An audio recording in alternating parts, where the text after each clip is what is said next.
Hello. We are back. It is myself and, of course, the wonderful John Lewis. And this time we're going to talk about how John can help you. So on the last show that went out, we talked about who John was and what he does and that journey and how that looked. But how does John work with someone like myself? So John, welcome back to the show. Thank you again for hosting us in your office with all of our equipment. We've just taken over, right? We've got a little wall here and we just kind of go for it.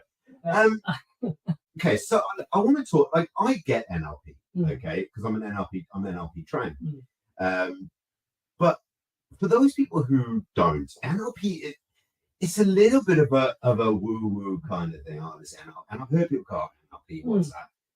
It stands for Go on, I'm going to let you carry on. Neuro-Linguistic Programming, all right? And it is about the unconscious processes that's going on in the mind, right?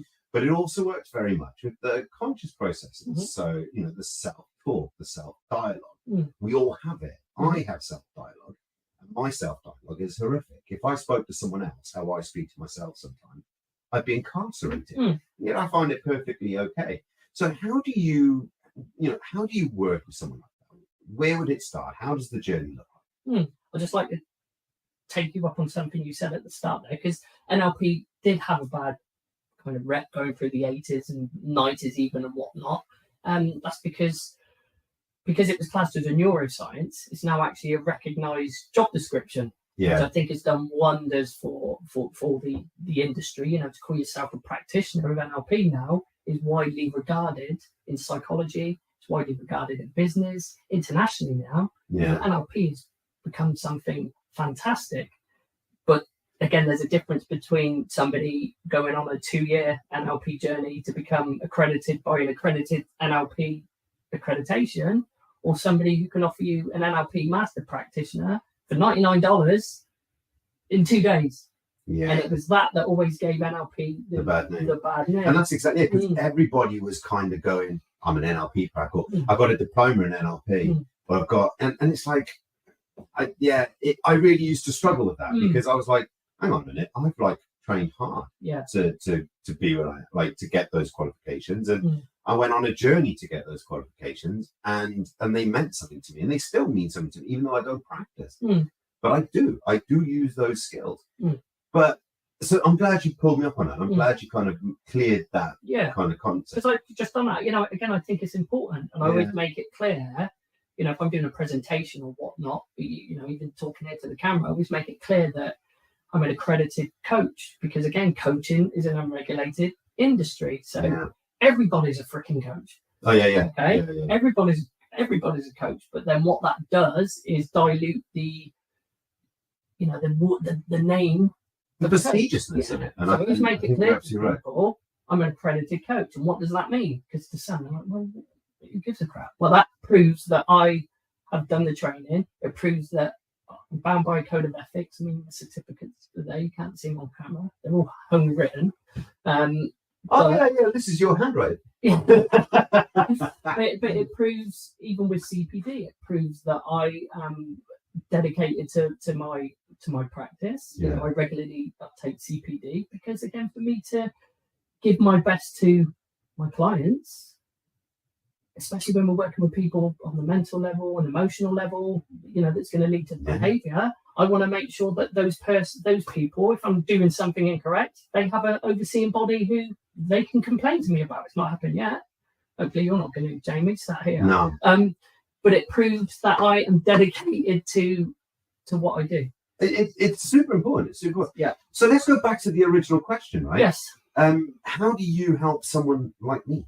Okay. My first question would be, how would you want help, and what help do you need? So, because we spoke in the last show about working with people that are, higher achievers, okay, top of the food chain, and it's very lonely up there, right? Now, I wouldn't necessarily think myself, I need coaching. I mean, I think everybody should have a coach, personally. It should be part of your kind of structure. Yeah. But how do I identify? Okay, so maybe let's turn that. How can I what advice can you give me Mhm. to identify what I need help with? Okay. And that's a question only you can ask. The question I would ask is, are you where you want to be? No. Okay. Do you know where you want to go? Yes. Okay. So what's stopping you from where you are to where you want to be? And now 9 times out of 10 who will seek out a coach or an NLP practitioner is because they're stuck. Yeah. They don't know. It might be something internal, like lack of confidence. It might be lack of belief. It might be something a little bit deeper under the surface that's leading them to feel anxious. And again, it's all the language we communicate with ourselves. You know, you said earlier about your internal dialogue. You know, we all have that internal dialogue. And for some people, that internal dialogue is stopping them from getting to X, Y, I think or Z. mine does. And like, I mean, look, you know, I'm very open and honest about who I am and where I am, right? And, you know, me and Charlotte, we work very, very hard to get where we are. Yeah, she'll be watching. You know, we work very, very hard to get where we are. And sometimes I think, am I working too hard? Like, you know, is there a point where I kind of go, oh, hang on a minute, Jay, like, you know, is this really what it's about? And but then there's the other dialogue going, yeah, but you've got to work hard to get this working, because once it's then working, you, that level kind of drops down, and you've got other people support you, and then you start building a company, right? Because anytime before that, you're running a job, right? Then you start building a company, and that's what the end goal is for me. I want to get Casino Bounds in every town, village, farmyard, churchyard in the world where there is someone speaking about Casino Bounds. You know, I want it to be the next LinkedIn. I want it to be the next platform that people go to when you're talking business. Yeah. But it's envisioning that is probably the hardest thing, because but then something will happen, or someone will say something, you go, got it. But I definitely think that the internal dialogue is probably my biggest blocker. And that kind of internal dialogue there, you've just outwardly dialogued. Yeah, I know. Okay, is something where, for example, someone come to me and say, look, this is what is going on. I'm having this, and my role as coach is to be that soundboard. It's also be, okay, then, what if this was to happen? Or, okay, how would this be different? And it would just be then taking your internal dialogue, whiteboard up here, Jamie, you know, maybe using the whiteboard to put your dialogue out, and then piece together what to use for. You know, help you change your inner dialogue, again, through doing belief changes, through doing internal dialogue work, all in service of that end goal. And for some people, Jamie, you know, it's $1 million question, because people sit in this office, and it'd be great for me to say, okay, what do you want to achieve? What's the outcome? And then everybody be like, I know this. Doesn't happen. For some people, they sit there, Jamie, it's like, I don't know. Yeah. I don't know. But then something's brought them here, so they're consciously or unconsciously aware that something's missing. So, okay, let's work on that missing piece. What is that missing piece that would help you know? I honestly, and this is why I went into, I mean, I told you the story about why I went into NLP, and I never went into it because I wanted to be a coach. I am now an accredited coach, and I'm an accredited NLP practitioner. $99 was it? Or yeah, no, 60. I got ripped off. It was, I'd love to say it was that cheap. It definitely was not. It was probably the highest investment in my education I've ever spent, right? But I'm proud I've got it. I'm also a timeline therapist. I'm also a hypnotherapist, right? And it's like, it's great to have those qualifications. It's great to have those skills, and I do use them, right, on a daily basis, even though I don't coach. And yet sometimes I still sit there and I go, where am I going? Like, I know where I want to go. I just, for me, I don't know the steps I need to take. That's where you needed. That's where the coach would also help you, know, formulating that plan, formulating them steps. One thing I'll always ask a client when they come in is, you know, yes, you might know what the big picture looks like, or you might not. But I'll say to them, you know, what would be a good outcome? You've just walked in. By the time you walk out in an hour, what would be a good outcome in this hour that you can walk out and say, okay, something's changed. Yeah. Something's changed, because that could be then the catalyst to the next change, The truth is, everybody is different.